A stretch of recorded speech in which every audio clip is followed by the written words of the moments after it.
안녕하십니까. 세부 89번째 시간입니다. 이번 시간에는 피셀의 네 번째 시간으로서 3차원 물체 판별에 대해서 말씀드리도록 하겠습니다.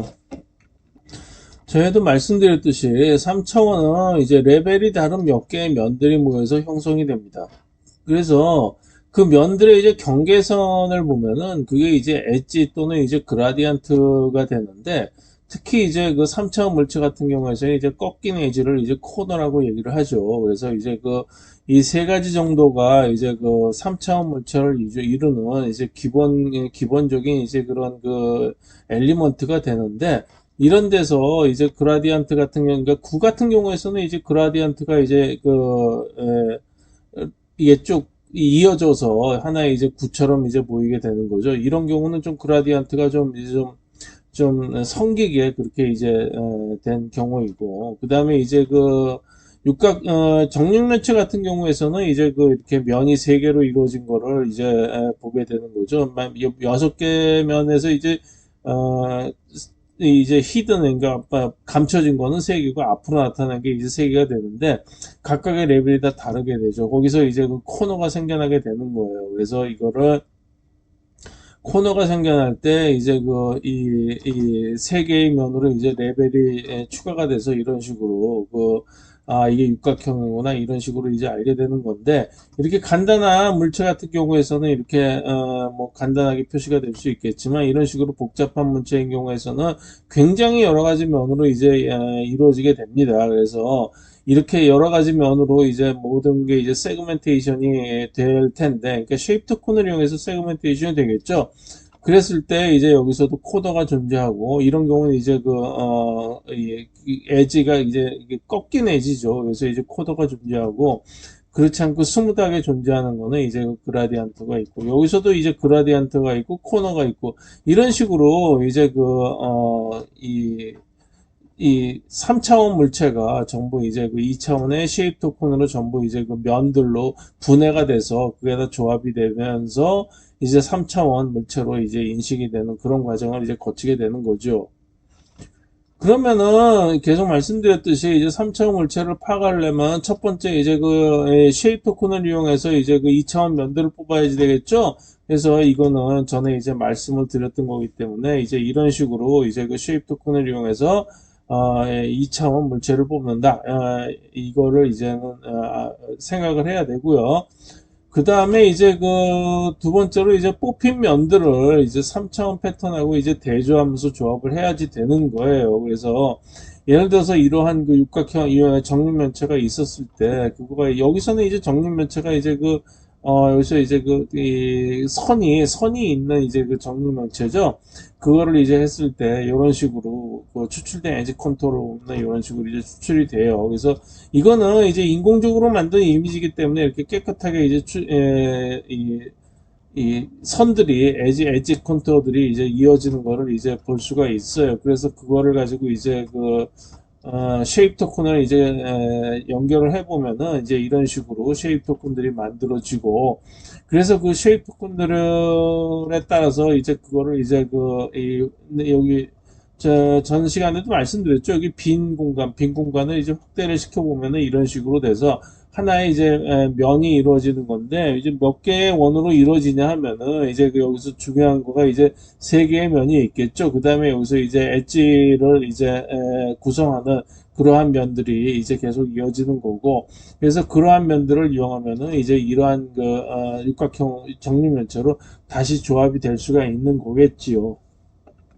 그런데 아까는 이제 인공적으로 만든 이미지이기 때문에 그렇게 깨끗하게 나왔지만, 이제 실제 이미지는 이렇게 깨끗하지 않아요. 그래서 보시면은 이게 이제 실제적으로 이제 하나의 사진을 찍은 건데, 여기서 이제 사진을 찍어서 이제 이 엣지죠. 엣지 컨투어를 이제 구해보면은 이제 이런 식으로 굉장히 좀 이제 잡음 같은 경우도 좀 섞여 들어가고, 엣지 같은 경우도 이제 제대로 나오지 않고, 여기서는 뭐 겹쳐서 나오고 이런 식이 나와요. 그래서 이거를 이제 쉐입 토큰을 이용해서 이제 이 면을 이제 파악을 해보려고 하면은 이제 이런 식으로 굉장히 좀 복잡하게 나오는 거를 보실 수가 있어요. 그래서 이런 경우는 보면은 이제 그 이 쉐입 토큰들이 이런 식으로 이제 이렇게 직선으로 된 쉐입 토큰들이 이렇게 세 방향으로 연결이 되니까 이제 세 개가 연결된 코너로 인식이 되고, 이제 이런 경우도 이제 코너로 인식이 되는데, 이런 경우 같은 경우에는 이제 코너로 제대로 인식이 될지 안 될지 뭐 사실은 좀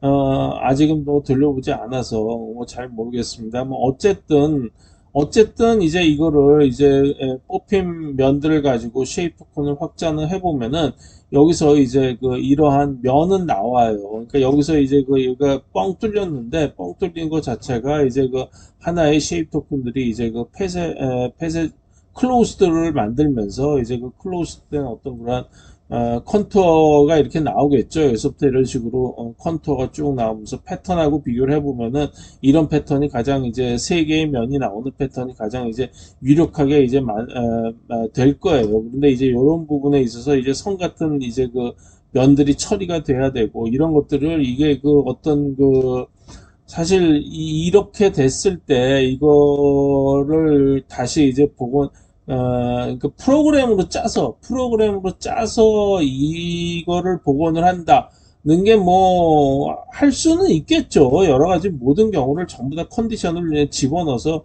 이거를 이제 뭐 복원을 시키면은 나오긴 나올 텐데, 도저히 뭐 그런 식으로는 이제부터는 거의 이게 프로그램으로 짜기가 이제 힘들어집니다. 그러니까 그 어떤 면에서의 이제 파라메타까지 거기서까지 이제 그 어떤 그 알고리즘을 이용해서 이제 갔다고 하면은 3차원 물체를 들어가는 데서부터는 거의 이게 뭐 어떤 그 조건문 가지고 이제 들어가기는 좀 힘들기 때문에, 아무래도 여기서부터는 이제 뉴럴 네트를 이용해서 이제 가야지 이거가 이제 제대로 판독이 되지 않을까, 이런 식으로 이제 생각을 하고 있어요. 그래서 다른 예를 하나를 보면은 이제 구인 경우인데, 구인 경우는 뭐 이제 여기 이제 그라디언트가 들어가죠. 아까는 에지하고 코드밖에 없었는데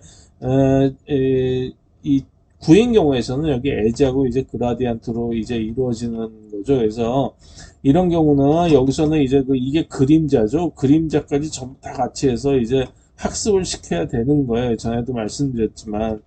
쉐입 토큰을 이용하면은 이런 식으로 이게 그 그라디언트에 해당되는 이제 각종 이 줄무늬 패턴이 좀 이어지게 될 텐데, 이런 식으로 이제 면이 되겠죠. 그러니까 이제 이거는 진짜 보면은 참 이 부분 가지고 처리하기가 굉장히 좀 진짜 힘듭니다. 이런 경우에서는 이게 여기서 이제 이거는 이제 쉐입 토큰으로 표시된 거고, 이거는 이제 그레이 레벨, 원래 구가 갖고 있던 그레이 레벨을 여기다가 이제 도입시켜서 한번 표시해 본 건데, 이거를 예, 이게 그라디안트다라는 어떤 특징을 뽑아내는 거를 가지고 이제 그 정도는 이제 표시는 해줄 수는 있지만, 그거를 가지고 다시 이거를 이제 구성을 했을 때 과연 이러한 이제 구다라는 걸로 이제 판별이 될 수 있을지는 이제 솔직한 얘기가 좀 잘 모르겠어요. 그래서 이제 3차원 물체에서부터는 이제 뉴럴 네트로 학습을 시킨다고 했을 때, 이제 학습 시에는 이제 에지하고 이제 그라디안트 영역을 이렇게 구분을 해줘서 이제 입력을 시켜야지 됩니다. 그래서 그라디안트를 이제 어느 정도의 레벨까지 이제 그라디안트로 허용을 할 거냐, 이거는 이제 설정을 해 주셔야지 돼요. 그게 이제 바로 전 시간에 했던 이제 레벨 데이터를 이 스레시홀드를 적용하는 이유죠. 그 스레시홀드를 적용하는 거가 바로 이 그라디안트 때문에 이제 적용을 하게 된 거예요. 그러니까 학습을 시킬 때 이제 스레시홀드를 이제 정해서, 이쪽은 이제 이면 어떤 면은 그라디안트다, 이거를 이제 표시를 해줘야지 이제 학습을 시킬 수가 있는 거예요. 그래서 이런 경우 이제 스레시홀드의 크기에 따라서 이런 식으로 한 4개 정도로 나눠 본 겁니다. 그러니까 어디까지를 우리가 이러한 이미지를 봤을 때 과연 진짜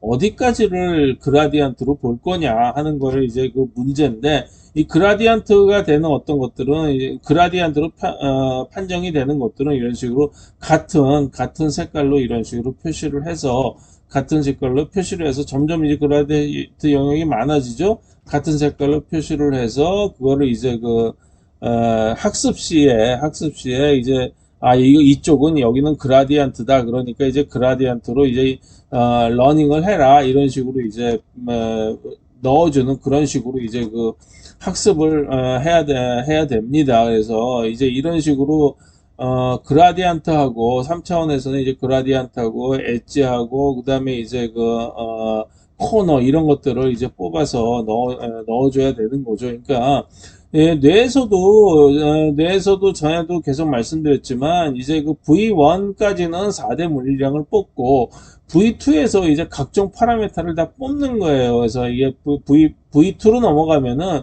이제 여기서부터 이제 뭐 오리엔테이션하고 칼라 관계라든가 그다음에 이제 그라디안트 문제라든가 그다음에 이제 보드 오너십이라든가 이러한 파라메타들을 3차원을 판별하기 위한 그러한 그 각종 파라메타들을 전부 다 뽑아서 이제 쫙 이제 전에도 말씀드렸지만 이미지를 발기발기 이제 다 그런 파라메타로 이제 다 쪼개게 되죠. 그래서 세브에서는 시즌1에서 계속 말씀드렸지만 이제 엑스파라로 이제 쪼개게 됩니다. 그러니까 이거를 면 단위 2차원 면으로 넣어주는 거는 세브에서는 C파라로 표시를 했고 그 다음에 이제 3차원으로 이제 넘어가는 이제 파라메타들은 이제 X 파라메타로 표시를 했는데 어차피 이제 이거를 표시를 해서 어떤 그 뉴럴 네트로 넘겨줄 때 어떤 그 파라메타가 있어야지 될 거 아니에요. 그거가 이제 C파라하고 이제 X파라로 넘어가게 되는 거죠. 근데 일반적인 지금까지의 어떤 그러한 AI의 어떤 이미지를 처리하는 AI에서는 이 이미지를 블럭으로 다 나눠가지고 직접 그러니까 블럭으로 된 픽셀 자체를 그냥 다 뉴럴 네트에 입력을 시켰죠. 근데 여기서는 이제 세브에서는 이제 그런 게 아니라 이제 저기까지 그러니까 이 2차원 면까지 전부 C8로 바꿔서 각종의 이제 모든 이제 파라메타를 뉴럴 네트로 이제 입력시켜 주고 그 입력시켜준 파라메타를 가지고 이제 뉴럴 네트를 학습을 하는 거예요. 그래야지만 이게 중간에 이제 이 사람이 요거는 이제 뭐 뾰족하구나, 요거는 예각이구나, 요거는 뭐 이거 그라디안트구나, 요거는 뭐 꺾였구나, 요거는 45도구나 이러한 어떤 휴먼 프렌들리한 어떤 그런 어트리뷰트를 알아낼 수가 있기 때문에 그러한 V2까지 뇌로 따지면 V2까지의 파라메타를 전부 뽑아서 V2 이하서 그 다음서부터는 뉴럴 네트로 학습을 시키는 이제 이런 과정을 이제 거치게 되는 거지요. 그래서 이제 다음 시간에는 이제 이 뉴럴 네트의 학습을 이제 스파라를 가지고 이제 그 뉴럴 네트를 어떤 식으로 학습을 시켜야지 될 거냐 하는 거에 대한 그 방법론에 대해서 이제 설명을 드리도록 하겠습니다. 경청해 주셔서 감사합니다.